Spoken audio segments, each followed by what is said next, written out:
جس سے کابل فوج کی بہادری کا پول کھل جاتا ہے کہ یہ وہ فوج ہے جو طالبان کو شکست دینے نکلی تھی، جو طالبان کا مقابلہ کرنے نکلی تھی، لیکن اس کی حالت یہ ہے کہ یہ بھاگ جاتی ہے، مورچہ چھوڑ جاتی ہے، میدان جنگ سے فرار ہو جاتی ہے اور پاکستان آ جاتی ہے۔ ناظرین کرام، اس سے جہاں کابل فوج کا پول کھلتا ہے، وہیں اس فوج کو تربیت دینے والے جو ان کے ٹرینر تھے ان کا بھی پول کھل جاتا ہے۔ بنیادی طور پر کابل کی فوج کو بھارت نے تیار کیے ہے، بھارت نے ٹریننگ دی ہے، اور اسی طرح سے امریکہ نے اور نیٹو نے کابل فوجیوں کو ٹرین کیے ہے، تربیت دی ہے۔ تو جب دنیا کے 50 ملکوں کی فوجیں طالبان کے سامنے مار کھا کر بھاگ نکلی، میدان جنگ چھوڑ کر چلی گئیں، تو جو جن کو ٹریننگ دی گئی تھی وہ کیسے طالبان کا پھر مقابلہ کر سکتی ہیں؟ اس لیے افغان طالبان دنیا کو بتا رہے ہیں کہ یہ فرق ہے ہمارے درمیان اور کابل فوج کے درمیان کہ آج تک کوئی ایک بھی مجاہد میدان جنگ سے فرار نہیں ہوئے ہے، بلکہ اس نے اپنی جان دینے کو، شہادت حاصل کرنے کو ایک فخر سمجھا ہے، میدان جنگ کے اندر ڈٹ کر لڑا ہے، چاہے اس کی جان بھی چلی گئی، لیکن بزدلوں کی طرح فرار ہو کر پڑوسی ملکوں میں پناہ نہیں لی ہے۔ تو ناظرین کرام، بنیادی فرق یہی ہے افغان طالبان اور کابل فوج کے درمیان۔ جن کو فتح مل رہی ہے وہ اس وجہ سے مل رہی ہے طالبان کو کہ ان کا اللہ رب العزت پر بھروسہ ہے، اللہ تعالیٰ پر ان کا بھروسہ ہے، اور دوسرا وہ اسلامی تعلیمات کے حامل ہیں، اعلاء کلمت اللہ کے لیے لڑ رہے ہیں، اور ان کے پیش نظر اپنی مستقبل کی زندگی نہیں ہے، ان کے پیش نظر مستقبل کے اندر عیاشیاں نہیں ہیں، بلکہ ان کے پیش نظر آخرت ہے۔ اس وجہ سے وہ میدان جنگ کے اندر ڈٹ کر لڑتے ہیں۔ تو بہرحال ناظرین کرام، کابل فوجیوں کو پاکستان نے واپس کر دیے ہے، اور یہ کابل کی کٹھ پتلی حکمرانوں کے منہ پر ایک تماچا بھی ہے، کیونکہ امراللہ صالح جو اشرف غنی کا نائب ہے، نائب صدر ہے، وہ روزانہ پاکستان کی فورسز کو ٹارگٹ کرتا ہے، پاکستان کی آرمی کو گالیاں دیتا ہے، پاکستان کے ISI کو گالیاں دیتا ہے، یہاں تک کہتا ہے کہ GHQ کے اندر طالبان کو بنایا گیا ہے، اور طالبان افغانی نہیں ہے بلکہ یہ پاکستان کے بنائے ہوئے لوگ ہیں، لہٰذا ان کا ہم خاتمہ کریں گے۔ اشرف غنی نے بڑے دھڑلے سے عید الاضحیٰ کے دن دھمکی دی کہ 6 ماہ کے اندر طالبان کا صفایا کر دیں گے۔ اپنے فوجیوں سے خطاب کرتے ہوئے اس نے کہا کہ اگر آپ 6 ماہ تک میرے ساتھ کھڑے رہیں تو میں ایک بھی طالب زندہ نہیں چھوڑوں گا، ان کا خاتمہ کر کے دکھا دوں گا۔ لیکن نتیجہ یہ ہے کہ بزدل فوجی، کٹھ پتلی حکمرانوں کے جو بزدل فوج ہے وہ پاکستان بھاگ آتی ہے، تاجکستان بھاگ جاتی ہے، میدان جنگ سے فرار ہو جاتی ہے۔ لیکن بہرحال پاکستان نے جو اچھا رول پلے کیے ہے، جو حسن سلوک کیے ہے،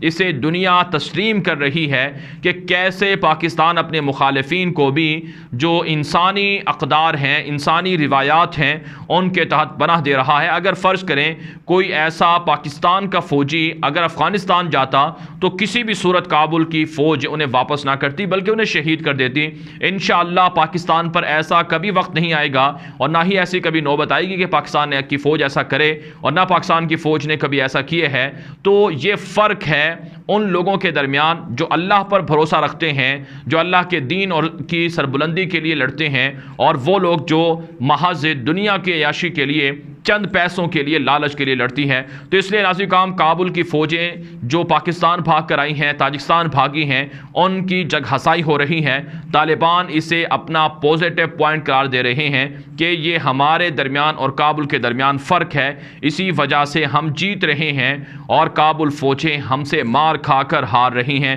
ناظرین کرام، ایک اور بڑی خبر سامنے آ رہی ہے کہ کابل فوج کا وحشی کمانڈر تھا جس کا نام احمد ولی تھا، اسے طالبان نے گوریلا کاروائی کے اندر کابل میں مار ڈالا ہے۔ اس کی تصویر بھی آپ اس وقت ہماری سکرین پر دیکھ رہے ہیں۔ یہ شخص امریکہ اور نیٹو کا تیار کردہ تھا، نہتے لوگوں پر ظلم کرتا تھا۔ افغان طالبان کہتے ہیں کہ جو بھی وحشی کمانڈر ہوگا اس کا یہی انجام ہوگا، یا تو وہ ہتھیار ڈال دیں، سرنڈر ہو جائیں، ورنہ وہ موت کے لیے تیار رہیں۔ اب ناظرین کرام، بات کر لیتے ہیں ایک اور بڑی تہلکہ خیز بریکنگ نیوز پر۔ جی ہاں ناظرین کرام، یہ خبر سامنے آ رہی ہے کہ دوحہ کے اندر بین الافغان مذاکرات کے لیے جو کابل کا ڈیلیگیشن گیا تھا، وفد گیا تھا، اس کے اندر جو اس کے ہیڈ تھے وہ عبداللہ تھے، اور اسی طرح سے عطا نور بھی تھے، اور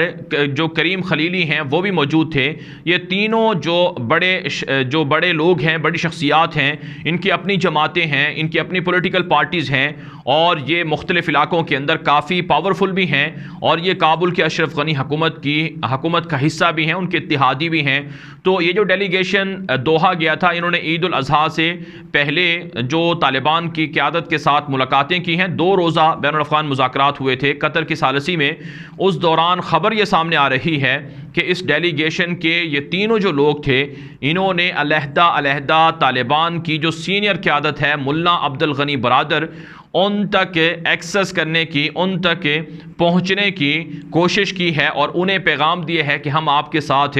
خفیہ میٹنگ کرنا چاہتے ہیں، سیکرٹ میٹنگ کرنا چاہتے ہیں۔ دراصل عبداللہ طالبان کے ملا عبد الغنی سے علیحدہ ملاقات کر کے اپنی جماعت کے لیے اور اپنے لیے حمایت حاصل کرنا چاہتے تھے کہ ہم آپ کے خلاف نہیں ہیں، لہٰذا آپ بھی ہمارے خلاف حملہ نہیں کریں گے، ہم آپ کا ساتھ دیں گے، اگرچہ ہم کابل کے اتحادی ہیں، لیکن جب اقتدار تبدیل ہوگا، آپ کی حکومت آئے گی، آپ نے ہمیں مارنا نہیں ہے، ہم آپ کے ساتھ تعاون کریں گے۔ اور یہی کچھ عطا نور نے بھی ملا عبد الغنی برادر سے ملاقات کرنے کی کوشش میں یہی کچھ وہ کرنا چاہ رہے تھے، لیکن ملا عبد الغنی برادر نے اس علیحدہ ملاقات سے انکار کر دیا، جس کا مطلب یہ تھا کہ طالبان یہ سمجھتے ہیں کہ یہ لوگ پچھلے 20 سال سے ہمارے مخالف رہے اور اب بھی یہ منافقت کر رہے ہیں، کابل حکومت کا حصہ ہیں، اگر یہ ہمارے ساتھ مذاکرات کرنا چاہتے ہیں تو پہلے کابل حکومت کے اتحاد سے علیحدہ ہوں اور ہمارے ساتھ جو مذاکرات ہیں ان کو اعلانیہ کریں، خفیہ ہم ان کے ساتھ کوئی ڈیل نہیں کرنا چاہتے ہیں۔ ناظرین کرام، اس خبر کے سامنے آنے کے بعد اس بات کی تصدیق ہو گئی ہے۔ آج سے چند مہینے پہلے ہم نے اپنے اسی یوٹیوب چینل پر آپ کو خبر دی تھی کہ گلبدین حکمت یار، حامد کرزئی، عبداللہ یہ سب لوگ طالبان سے علیحدہ ملاقاتیں کر کے یا علیحدہ رابطے کر کے اپنے لیے حمایت حاصل کر رہے ہیں، جس کا مطلب یہ ہے کہ افغان طالبان اتنے پاپولر ہو رہے ہیں کہ افغانستان کی موجودہ کابل حکومت کو بھی پتہ ہے کہ طالبان اگلے حکمران ہیں افغانستان کے اور طالبان کی حکومت آنی ہے، لہٰذا اگر انہوں نے اپنی زندگیاں بچانی ہیں تو وہ طالبان کے خلاف نہ جائیں، طالبان کے ساتھ رابطے رکھیں، طالبان کی مخالفت مول نہ لیں۔ تو ناظرین کرام، اس سے پہلے خبر یہ بھی سامنے آ رہی تھی کہ عبداللہ اپنے آپ کو ایک طرح سے نیوٹرل رکھنا چاہ رہے ہیں اور ان کے پاکستان کے ساتھ بھی رابطے ہیں اور دیگر ملکوں کے ساتھ بھی، تاکہ وہ بیلنس رکھیں طالبان اور اپنے درمیان اور کابل حکومت کے درمیان۔ تو اس سے آپ اندازہ لگا سکتے ہیں کہ جب ان کے اندر سے اختلافات ہیں کابل حکومت کے، تو کیسے یہ طالبان کا مقابلہ کر سکتے ہیں۔ اس لیے افغان طالبان کے ذرائع بتاتے ہیں، کابل حکومت کے صحافی بتاتے ہیں، اور افغانستان کے اوپر نظر رکھنے والے جو تجزیہ کار ہیں وہ بھی اس بات کو تسلیم کرتے ہیں کہ افغانستان کے اندر افغان طالبان کی گرفت زیادہ ہے، افغان طالبان مستقبل کے حکمران ہیں، اسلامی امارت کو بحال کر رہے ہیں، اور کابل حکومت کا مستقبل سیاہ ہے، یہ کسی بھی وقت گر سکتی ہے، کسی بھی وقت تباہ ہو سکتی ہے۔ جو مخالفت کرے گا باس نہیں آئے گا، جیسے اشرف غنی ہے تو اس کا حشر ڈاکٹر نجیب جیسا ہو سکتا ہے، جسے 1996 کے اندر طالبان نے پھانسی پر لٹکا دیا تھا کابل کے اندر۔ تو اس لیے افغان طالبان پیغام دے رہے ہیں کہ ہم سے صلح کر لو، ڈیل کر لو، فائدے میں رہو گے، ورنہ سب کے لیے نقصان ہوگا۔ اس ویڈیو کے حوالے سے جو آپ کی رائے ہو کامنٹ کے ذریعے سے ضرور پہنچائیں۔ اب تک کے لیے اتنا ہی، اجازت دیجیے، اللہ حافظ۔